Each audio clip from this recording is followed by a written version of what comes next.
د روژې ماښام خپرونې قدرمنو اوریدونکو السلام علیکم ورحمت الله وبرکاتو. د روژې ماښام په دغه خپرونه کې درته زه عبدالواسع احمدي ډیر زیات ښه راغلاست وایم. هیله لرم چې ټول به روغ او جوړ اوسئ او د روژې مبارکه میاشت به در باندې ښه تېرېږي. امید لرم چې د رمضان څخه به ډیر خوند واخلئ. حدیث شریف کې راغلی چې خدای جل جلاله فرمایي د روژهدار د خولې بوی ماته له مشکو بهتر دی.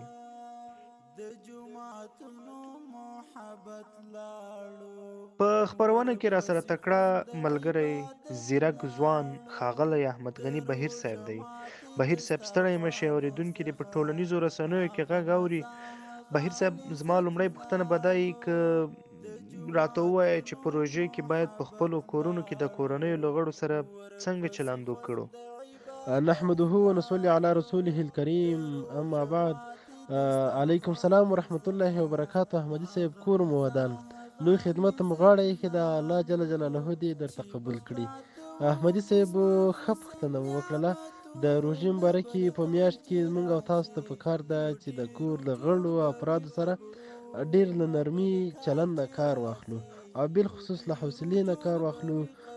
احمدي صاحب که موږ او تاسو متوجه سو یوازې موږ او تاسو یعنی نرانو روژه نه ده نیولې، په کور کې شاسرو هم روژه نیولې ده، نو موږ او تاسو خو په تیاره باندې روژه ماتی تیار شي راشو کینو ورته ویې خورو. خو بله خبره دلته چې دا زیاتره زموږ او تاسو شاسرې ډېرې تکلیف وي په روژې کې. د روژې مبارکې په میاشت کې ډوډۍ تیاروي او ډوډۍ پخوي، روژه ماتی تیاروي، ورسره د کور نور زیات کارونه دي. خو موږ او تاسو ته پکار ده چې د کور په کارونو کې مرسته وکړو او زیات ترحم حوصلې نه کار واخلو. ډیره زیاته مننه قدرمن بهیر صاحب، خدای مو لره.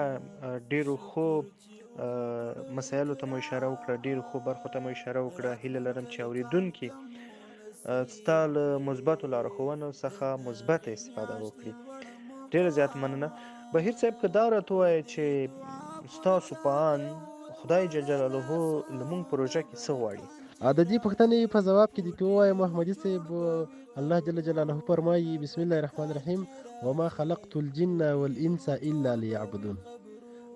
لکه څرنګه چې پر مونږ او تاسو باندې کلمه لمونځ حج زکات فرض کړل شوی ده، له هغو له جملې نه یو هم روژه مبارکه ده. روژه باید زمونږ او تاسو احمدي صاحب یوازې د خولې تړل نه وي چې مونږ څه شی نه خورو. باید زمونږ او تاسو د غوږونو روژه وي، د سترګو مو روژه وي، پنځه ګونې حواس چې کوم دي باید د ټولو روژه وي او پکې د الله جل جلاله عبادت وکړو.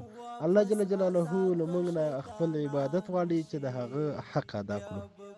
ډیره زیاته مننه قدرمن بهیر صاحب، خدای مو لره. راځم بلې برخې ته. روژه د رحمتونو او برکتونو میاشت ده او هر انسان کوشش کوي چې په دغه میاشت کې ځان ته یو سالم هدفونه کېږدي او هغه هدفونو ته ځان ورسوي. ممکن تاسو هم پروژې کې ځانګړي هدفونه ځان ته جوړ کړي وي، کله هغه هدف راته وایي او د پوښتنې دوم جز مې دا ده که چیرې دا هم راته وایي کوم عادت غواړئ چې پروژې کې له منځه یوسئ؟ یعنی کوم داسې بد عادت شته چې تاسو پروژې کې هغه بد عادت خپل له منځه یوسئ؟ الله جل جلاله مو مکه مو احمدي صاحب په روژه کې ممتازیات وخت وي له هر شخص هر فرد سره د الله جل جلاله د عبادت، د الله جل جلاله د ستاینې او صفات نه ورهاخوا شخصا ما د ځان لپاره کوم پلان جوړ کړی د هغه د بیلابیلو کتابونو مطالعه ده او ورسره څنګ کې د ځینو مقالو ژباړه ده چې خوشبختانه تر زیاته پکې بریالی یم او دا پلانونه به انشاءالله همداسې مخ ته وړم. او احمدي صاحب داسې کوم خاص بد عادت مې نه درلودو چې په روژه کې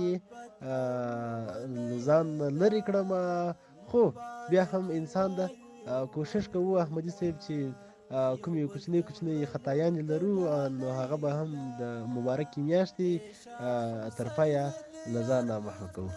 ډیره زیاته مننه قدرمن بهیر صاحب چې په خپرونه کې مو راسره برخه واخیستله. څه پیغام لرئ اوریدونکو ته؟ مننه احمدي صاحب. اورېدونکو ته مې دا پیغام ده چې دا د روژې مبارکې میاشت ته یو چانس ده، یوه ډالۍ ده په کال کې. که مو ښه ګټه ترې واخیستله هم تېرېږي او که مو ښه ګټه ترې وانه اخیستله هم تېرېږي. خو ښه به دا وي چې له غیبت، درواغو او بل مهم د موبایل له استعمال نه باید زیات اجتناب وکړو او زیات پام ورسره وکړو او له دې زرین چانس نه ګټه واخلو او ځانونه ورنه مستفید کړو. په اخره کې د خوار غریب لاسنیوی وکړو او هغوی ته د روژه ماتي ترتیب وکړو. ډیره زیاته مننه بهیر صاحب محترم. قدرمنو اوریدونکو، له تاسو څخه هم ډیره زیاته مننه چې زموږ خپرونه مو تر پایه پورې واورېدله. که تاسو هم غواړئ چې د روژې ماښام په خپرونه کې راسره برخه واخلئ، نو د واتساپ شمیره پر سکرین ښکاري، په واتساپ کې راسره رابطه وکړئ. کوم معلومات چې تاسو غواړئ تر اوریدونکو یې ورسوئ، تر ډیرو خلکو یې ورسوئ، د روژې ماښام په خپرونه کې راسره برخه واخلئ. بیا هم ډیرې زیاته مننه چې خپرونه مو تر پایه واورېدله. تر بلې خپرونې د الله په امان، ښه وخت، ښې چارې. ښه روژه ولرئ. جوړ به وي قبرونه بل کال چې راځي، په ډیرو جوړ به وي قبرونه په ژړا